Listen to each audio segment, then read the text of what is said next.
Hezbollah के दो धड़े हैं, सैन्य धड़ा और राजनीतिक धड़ा। लेकिन इसराइल, पश्चिमी देश और गल्फ कोऑपरेशन काउंसिल पूरे हिजबुल्लाह को आतंकवादी संगठन घोषित कर चुके हैं। 7 अक्टूबर को हमास के हमले के बाद जब से इसराइल ने गजा में युद्ध छेड़ा है, तभी से हिजबुल्लाह ने इसराइल और लेबनान की सीमा पर अपनी सैन्य गतिविधियां तेज कर दी हैं। 27 जुलाई को गोलन हाइट्स इलाके में एक फुटबॉल मैदान पर हुए रॉकेट हमले में 12 बच्चे और युवा मारे गए। फौरन इस बात को लेकर अटकलें शुरू हो गई कि क्या निशाना चूकने की वजह से ये रॉकेट नागरिक ठिकाने पर गिरे थे। दूसरा सवाल ये कि उन्हें किसने दागा। संभावना व्यक्त की गई कि इसे ईरान की शह पर चलने वाले संगठन हिजबुल्लाह ने दागा था। हालांकि हिजबुल्लाह ने इसका खंडन किया।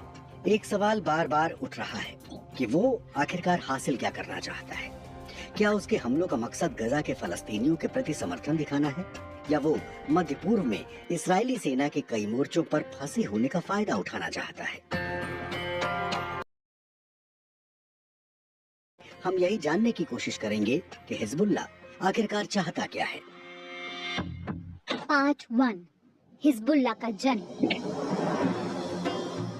1970 के दशक के आखिरी सालों में हिजबुल्लाह एक सैन्य शक्ति के रूप में उभरने लगा था। उस समय पीएलओ यानी पैलेस्टीन लिबरेशन ऑर्गेनाइजेशन के चरमपंथियों ने लेबनान से इसराइल पर रॉकेट हमले करने शुरू कर दिए थे।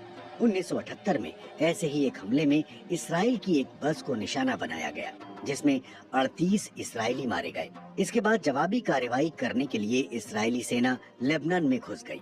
हमारी पहली एक्सपर्ट हैं ऑरेली डहेर, जो पेरिस की पेरिस डॉफिन यूनिवर्सिटी में राजनीति शास्त्र की एसोसिएट प्रोफेसर हैं।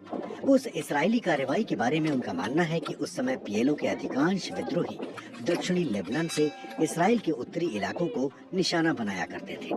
At that time, a large part of Palestinian resistance 3 महीने तक चली उस इसराइली सैन्य कार्यवाही का उद्देश्य दक्षिणी लेबनान से फलस्तीन विद्रोहियों को इतना पीछे खदेड़कर एक बफर जोन स्थापित करना था, जितनी दूरी से उनके रॉकेट इसराइल तक न पहुंच सके। इसराइली सैन्य कार्रवाई में दोनों तरफ बड़ी तादाद में लोग मारे गए और हजारों लेबनानी विस्थापित हो गए, लेकिन सीमा पार से हमले नहीं रुके।